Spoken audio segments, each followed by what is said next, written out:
tudo bem? Meu nome é Luciano Moraes, sou pós-doutor em música pela Universidade de São Paulo e estou aqui para conversar com vocês sobre um assunto que surgiu numa discussão em um grupo do WhatsApp que eu faço parte. Esse tema, como acontece com tantos temas, o entorno dele é mais interessante até do que a própria questão, né? Então, assim, estudar com dois professores. Isso é legal? Isso é bom? Isso é interessante? Isso traz vantagens? É uma coisa recomendável? Então, acho que a gente tentar circunscrever melhor como é que está sendo feita essa pergunta, por que essa pergunta está sendo feita, quais são os pressupostos dessa questão que surge, né? Realmente surge isso na cabeça dos estudantes.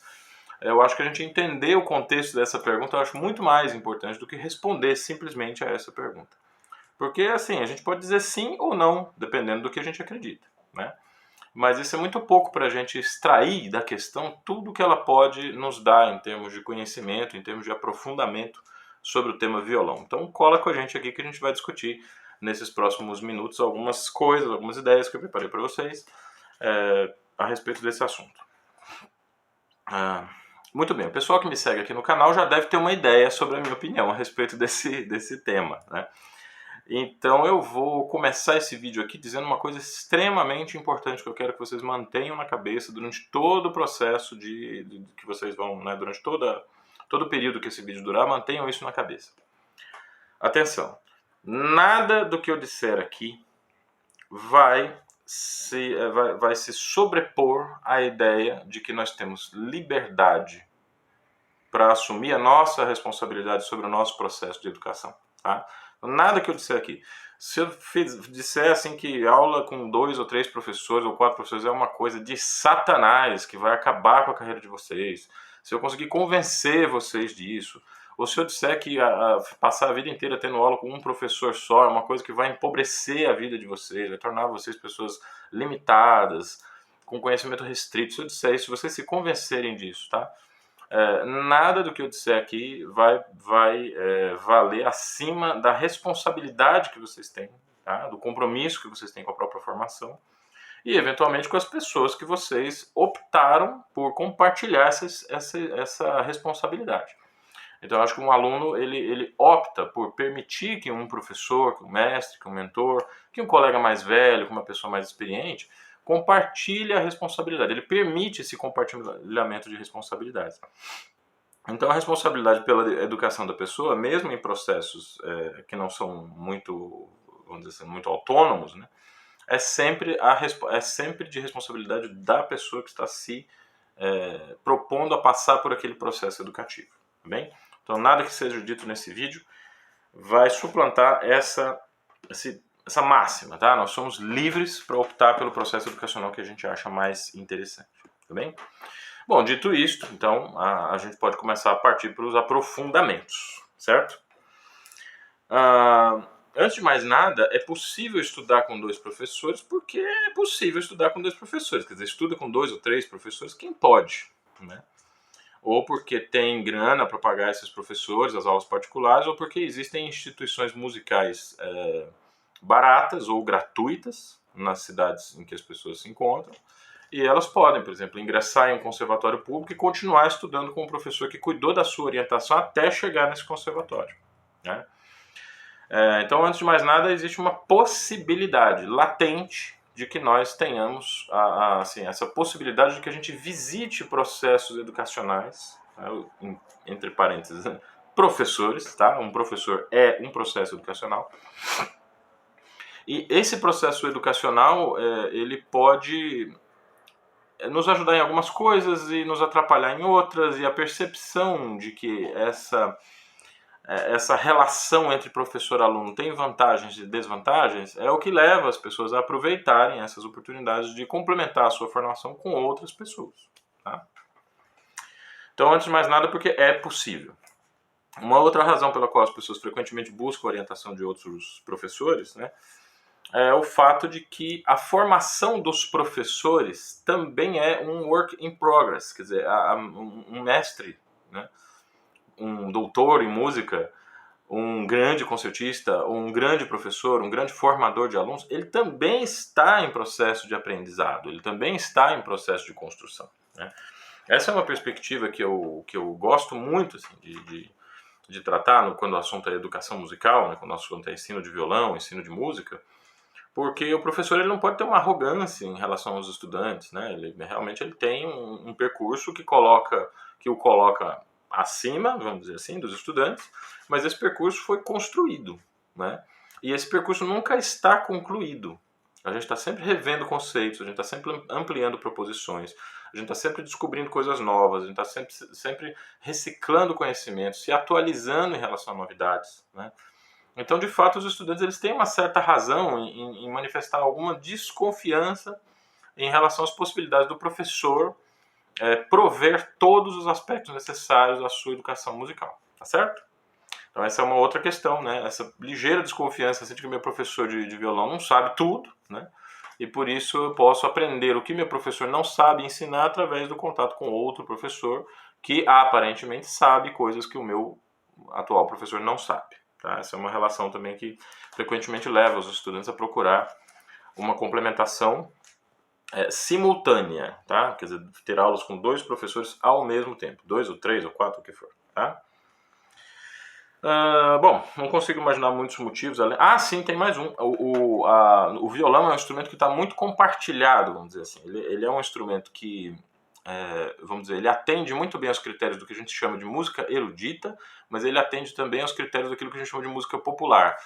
Eu discuti aqui num vídeo, se não me engano, o vídeo 110, tá? Que foi o vídeo comemorativo dos 1000 inscritos do canal, a diferença entre o violão clássico e o popular. Eu espero ter conseguido deixar naquele vídeo uma ideia de que, na verdade, essa diferença, né, entre o violão clássico e o popular não é uma diferença de tipo, mas de, vamos dizer assim, a formação do violonista popular e do erudito é complementar. Tá? A formação do violonista popular complementa a formação do violonista erudito e vice-versa. Então não é que existe uma diferença assim de tipo. É claro que a gente precisa se especializar. Hoje, assim, 2020, né, as produções em música popular estão extremamente especializadas. As pessoas se desenvolveram, elas pegaram habilidades ali, levaram ao cúmulo do desenvolvimento, ao cúmulo da especialização.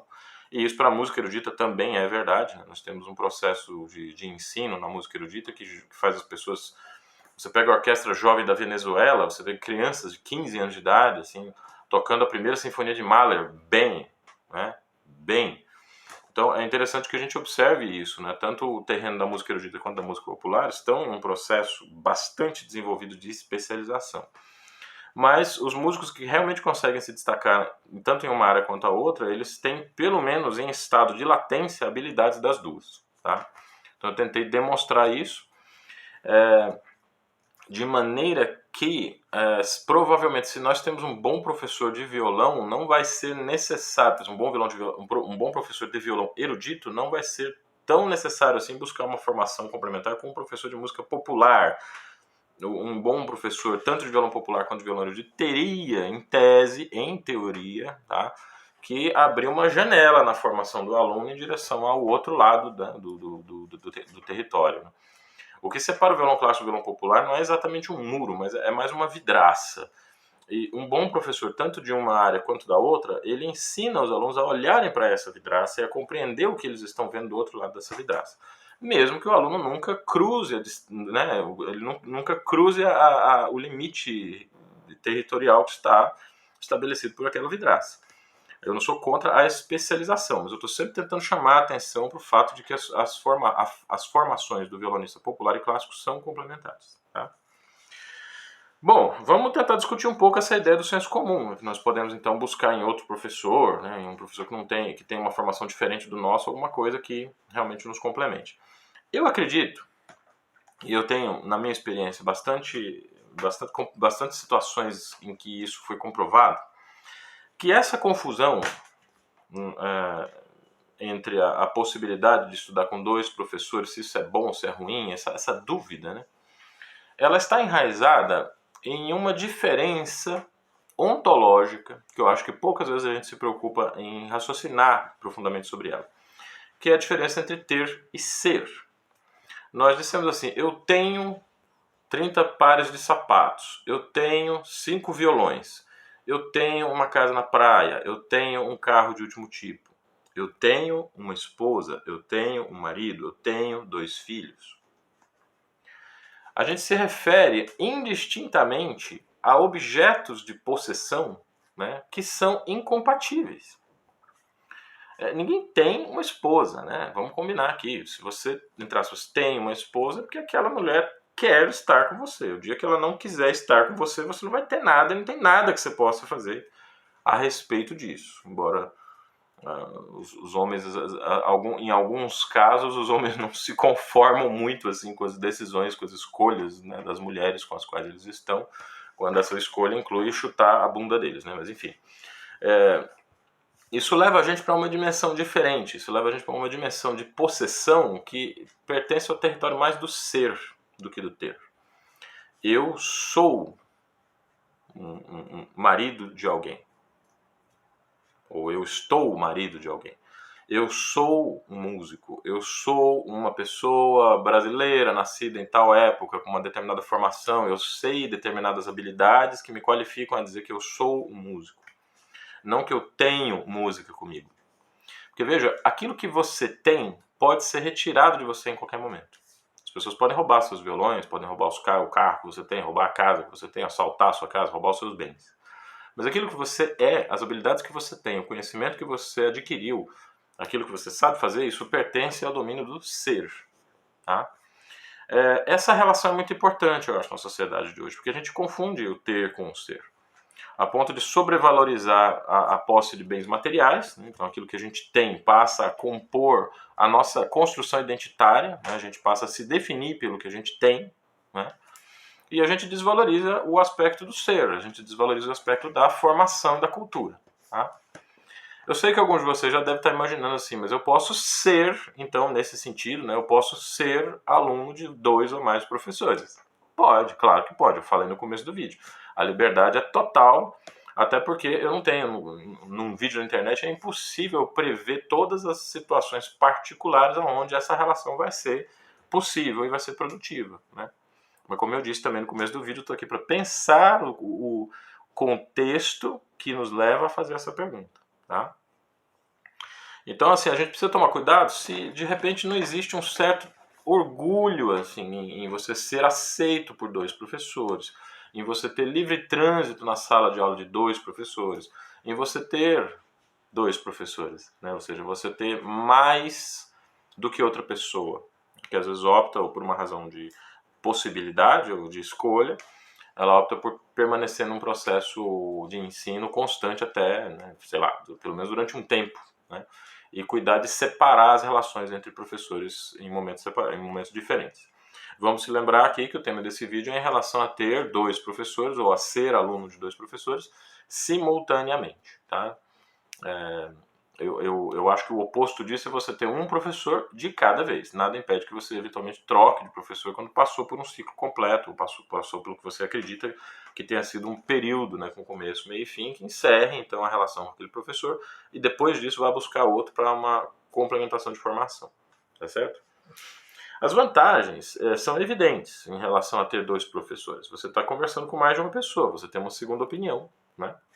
Você tem a possibilidade de abordar repertórios diferentes, né? Então, por exemplo, se de repente você trabalha um repertório popular com um professor que tem uma visão em relação a esse repertório, você está mais bem orientado naquele repertório, mas às vezes esse professor pode não ter uma boa formação em música erudita e para isso entra em cena o segundo professor, né?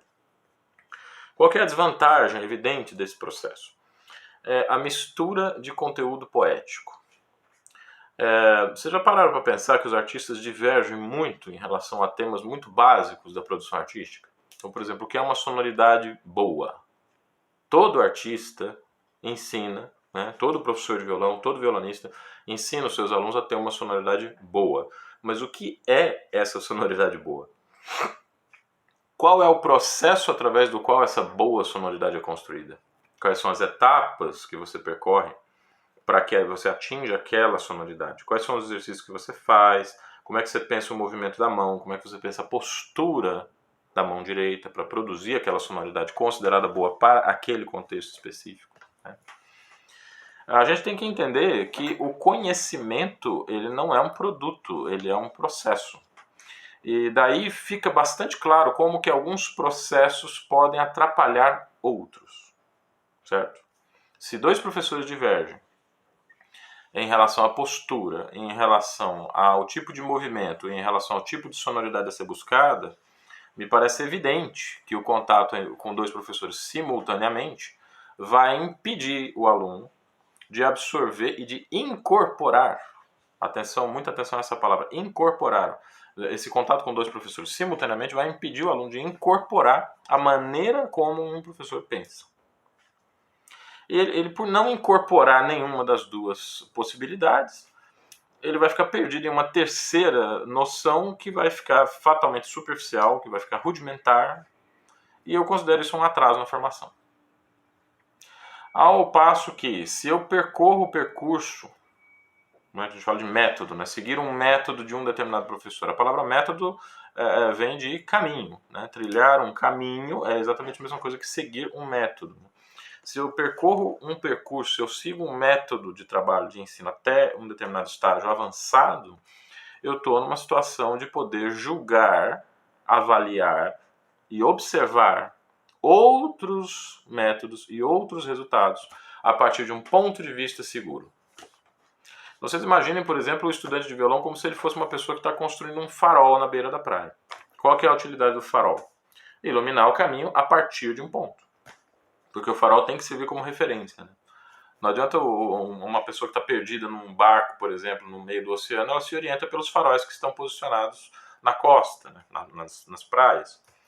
Imagine ele pensando assim, aquela coisa igual multa de rodízio, né? Assim, segundas, quartas e sextas esse farol está posicionado em tal lugar. Nas terças, quintas e sábados esse farol está posicionado em um segundo lugar. E isso me dá um quadro de referências completamente diferente. Eu não sei o que esperar daquilo. Não existe essa tabela, sabe? Um farol é necessariamente um ponto fixo. Ele precisa permanecer na praia a partir de um ponto fixo. E ele estar nesse ponto fixo não significa que a visão a partir do farol seja limitada. É lógico que isso precisa, tem algumas coisas que você tem, algumas precauções que você tem que tomar em relação a isso. Por exemplo, ele tem que ser alto, as janelas do farol tem que ter acesso visual em 360 graus. Né? Você precisa olhar para fora, vamos dizer, do farol para que você consiga ter realmente uma visibilidade que seja útil para observar o que está acontecendo em volta. Mas o que eu estou tentando analisar com vocês é esse paradoxo, né, de que quanto mais fixa é a nossa formação, é o nosso ponto de vista, mais fácil e mais clara é a compreensão do ponto de vista divergente. Se eu sei exatamente onde eu estou, qual é a minha formação, como é que esse som funciona, como é que eu trabalho para produzir determinados resultados, eu consigo avaliar outros processos de maneira mais justa, de maneira mais completa. Agora, se eu aprendi pela metade um processo de produção sonora, por exemplo, vai ser muito difícil eu ter alguma coisa para dizer a respeito de processos que são divergentes em relação àquele processo que eu me digo, né, ligado a. Certo? Precisamos refletir um pouco sobre o conceito de aprendizado. Tá? Novamente, aqui eu vou insistir, em vários vídeos do canal eu tenho falado que o conceito de aprendizado ele não é bem um conceito, mas ele é um processo que pode ser descrito em termos conceituais. Então, o caminho do aprendizado inclui uma série de exercícios, uma série de práticas, uma série de corporificações, uma série de prioridades que são elencadas, né, a partir das quais eu desenvolvo um ponto de vista em relação à música. Esse ponto de vista a gente chamaria de escola, tá? E esse é o grande tema que está em jogo ali no vídeo passado, no vídeo 111. Tá? Nós falamos um pouco sobre escolas violonísticas. E tentando definir um pouco, assim, que a escola violonística ela se define por uma série de procedimentos que são adotados pelos estudantes ao longo das suas vidas formativas, né? Das suas vidas, do período das suas vidas que corresponde aos seus anos de formação. Muitos usuários do canal têm me perguntado aqui a respeito da distribuição no tempo total do estudo de determinados procedimentos. Por exemplo, técnica pura, escalas, arpejos ligados. Quanto tempo eu dedico para estudar a técnica pura? E quanto tempo eu dedico para estudar a técnica aplicada às peças? Essa é uma questão que diverge, que as diferentes escolas divergem a respeito dessa questão. Tá? Por exemplo, quando a gente vê uma entrevista, a entrevista que está na minha dissertação de mestrado ao Sérgio Abreu, né, o Sérgio Abreu ele falava que ele fazia ali um tempo de escalas, usava o método do Segovia para estudar escalas, e usava o método do Giuliani para trabalhar a mão direita. Mas a maior parte do tempo ele dedicava a estudar a técnica e a mecânica nas próprias peças. Tá? Hoje a gente sabe muito bem o que isso significa. O do Abreu, Sérgio Abreu e Eduardo Abreu, trabalhavam basicamente técnica aplicada. É um conceito muito claro, é um conceito que já está bem documentado na pedagogia violonística, na pedagogia da performance. Se vocês quiserem, a gente pode se aprofundar nesse assunto. O que é exatamente técnica aplicada, tá? O especialista talvez mais cuidadoso que abordou o assunto técnica aplicada talvez seja o Eduardo Fernandes, que é um violonista... vou arriscar que seja uruguaio, tá? O Eduardo Fernandes ele tem um livro chamado Técnica, Mecanismo e Aprendizagem, onde ele trata basicamente das possibilidades de técnica aplicada, de estudar técnica aplicada. Tá? Pois muito bem, só que essa declaração sobre o Sérgio Abreu é insuficiente para a gente entender a profundidade do trabalho deles. Sérgio e Eduardo Abreu eram pessoas que nunca tiveram que se preocupar em ensinar. Então a gente não tem uma notícia assim, de um aluno de Sérgio Abreu, de um aluno de Eduardo Abreu. Então, eles ouviram muitos violonistas tiveram contato com eles, e eles passaram dicas, passaram macetes, passaram formas de resolução de problemas, isso aí realmente eles faziam. Mas essa não caracteriza uma relação de ensino-aprendizagem. Tá? Ter um professor, ou ser aluno de um professor X, significa que a gente está ali constantemente vigiando o nosso processo de desenvolvimento no violão com uma outra pessoa que tem ideias a respeito do nosso processo de evolução. E essa constância, essa regularidade, não me consta que tenha sido seguido por ninguém em relação ao Sérgio Abreu. Tá? Isso significa que durante os anos formativos, os irmãos Abreu tiveram muito tempo para estudar. Pela minha experiência pessoal, quanto mais tempo de estudo você tem, mais é possível trabalhar a técnica direto nas peças. Se a pessoa tem menos tempo para estudar, vamos supor que é um jovem estudante de violão que tem a necessidade de ajudar nas tarefas domésticas em casa, por exemplo. Tá? Ou que seja um jovem adolescente que tem um trabalho, precisa pagar suas contas, precisa contribuir com a vida financeira. Ou mesmo um profissional já, né, que tem um trabalho construído, tem um repertório constituído, mas as obrigações profissionais o levam para longe do violão em muitos momentos. Ele diminui necessariamente o tempo de estudo direto do instrumento quando precisa, vamos dizer, dedicar à atividade docente, com mais afinco. Né? Para essa pessoa, aumentar a proporção de estudo de técnica pura é melhor. Tá? Quer dizer, quanto mais tempo de estudo você tem, menor deve ser a proporção de estudo de técnica pura. Quanto menos tempo de estudo você tem, maior deve ser essa proporção de estudo de técnica pura. Tá? Então vou dar um exemplo. Vamos supor que você tenha 6 horas para estudar e você tem um repertório, sei lá, de 5 peças. Né? Esse repertório de 5 peças, ele vai ser o foco principal do seu estudo. Então é aconselhável você se dedicar assim 10 minutos para trabalhar arpejo, 10 minutos para escalas e 10 minutos para ligados. Dá uma descansada, porque meia hora já é suficiente para o cérebro começar a diminuir o rendimento. Tá? E a partir disso você descansa pouco tempo, tá? 2, 3 minutos no máximo. Vai, toma água, volta depois dessa meia hora de estudo, esses 2, 3 minutos de descanso e começa a trabalhar em cima das peças do seu repertório. O trabalho com essas peças provavelmente vai passar assim voando. Vocês vão ver que a gente consegue cobrir todo o repertório. Estou falando de 5 peças, né? A gente consegue cobrir todo o repertório de uma forma assim, bastante fluida, né? Bastante ágil. Como a gente está preparado pelo estudo da técnica anterior, às vezes acontece da gente conseguir aplicar esses estudos da técnica no repertório que a gente está estudando. Vamos imaginar uma segunda situação. A situação de que eu tenho 15 minutos para estudar. E o meu dia está tão cheio, está tão carregado, que eu sei que eu não vou poder retornar ao violão depois daqueles 15 minutos. Quer dizer, se eu não estudar nesses 15 minutos, o dia vai me virar do avesso e eu só vou conseguir voltar para casa, porque eu tenho compromisso fora e tal, só vou conseguir voltar tarde da noite, provavelmente já cansado, já desanimado, já sem energia nenhuma. E estudar sem energia nenhuma, às vezes, não é tão bom. Tá? Eu disse às vezes. Qual que é a solução que eu devo adotar? Estudar aqueles 15 minutos. Agora, estudar o quê? Porque se eu estudar, por exemplo, uma peça como a Tarantella, do Mario Castelnuovo Tedesco, ou se eu pensar assim, eu tenho 15 minutos, eu consigo tocar, por exemplo, Noturnal, tirando a primeira e a última variação, que é a música mais fácil. Então eu vou estudar essas peças e trabalhar a técnica aplicada a essas peças. Eu não estudei nada. Porque, veja, uma peça como Noturnal, né, para ficar só nesse exemplo, nós temos a partir da segunda variação uma passagem que inclui uma mistura de elementos. Às vezes é arpejo, às vezes é escala. Começa com um arpejo, bastante complicado por sinal, porque a nota acentuada cai no indicador e não no polegar. A nota que o polegar toca é uma nota que não pode se destacar, né? Então eu tenho que controlar isso. Mas isso acontece durante uma passagem muito rápida.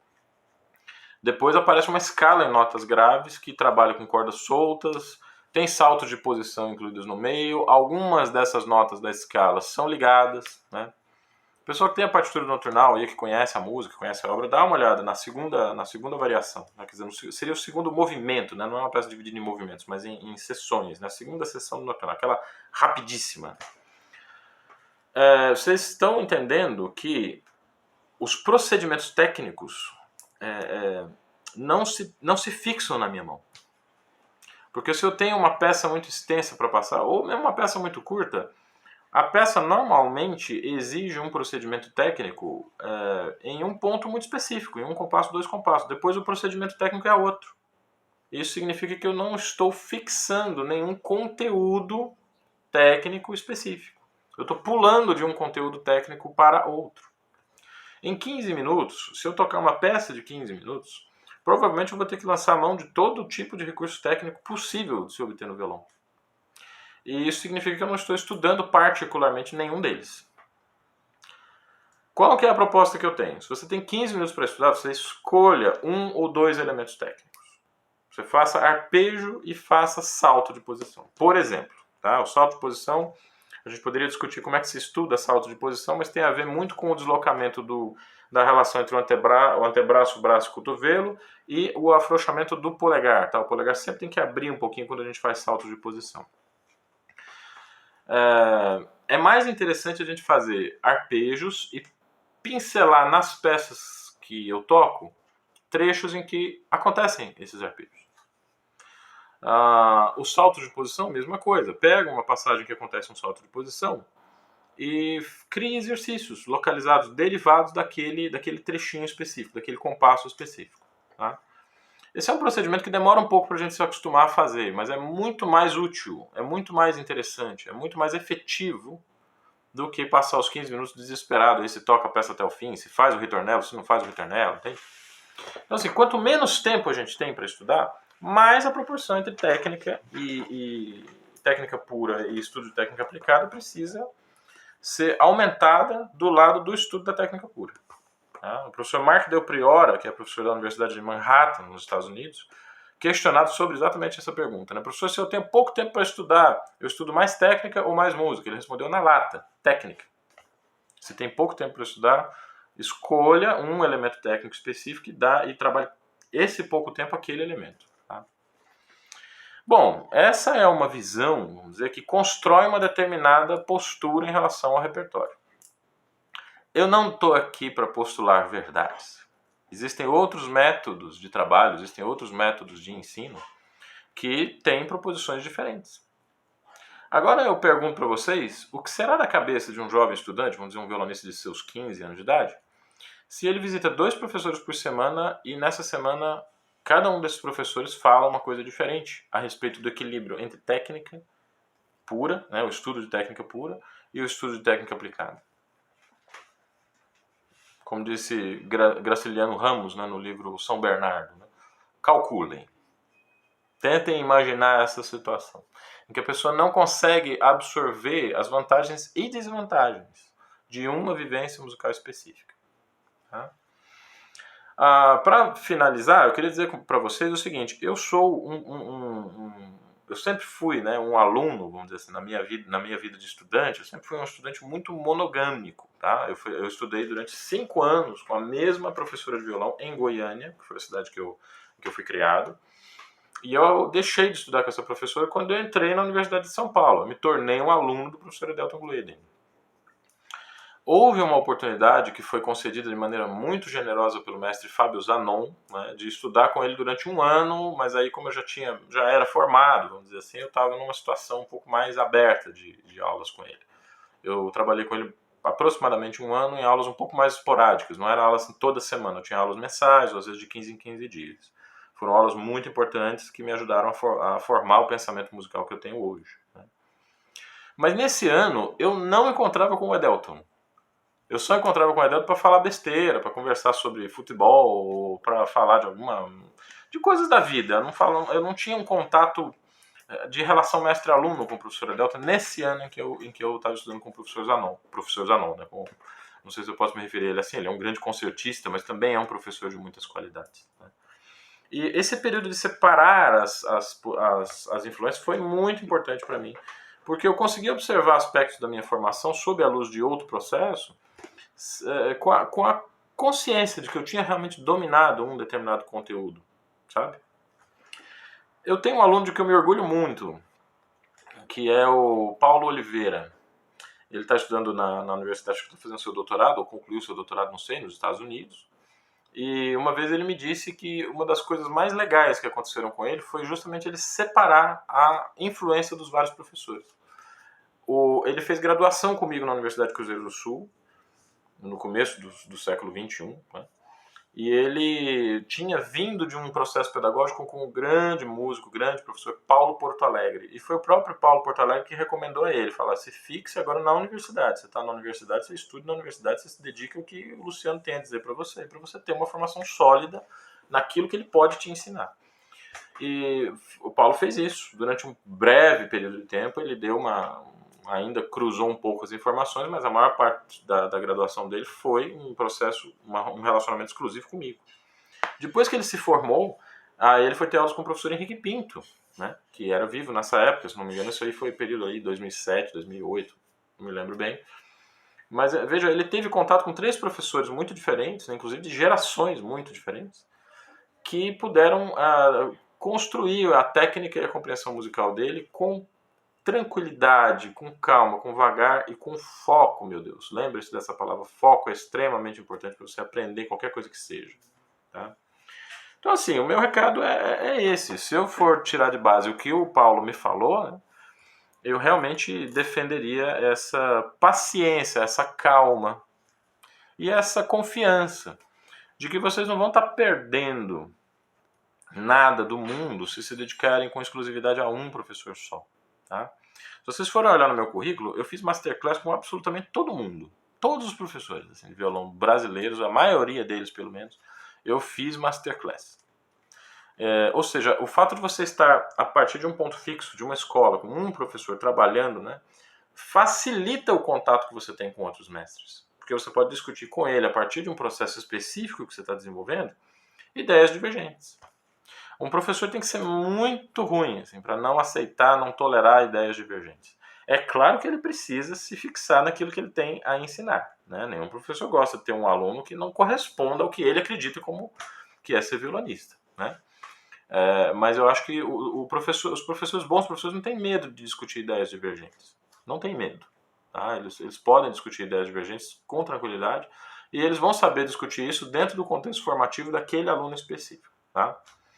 Então essa é a ideia geral desse vídeo. Não sei se ficou claro, às vezes tem algum elemento aí que falte discutir. Como sempre, eu convido vocês a participar. O canal Conversa de Violonista é uma comunidade, é por isso que chegou a um número tão grande de inscritos em um prazo muito curto. Tá?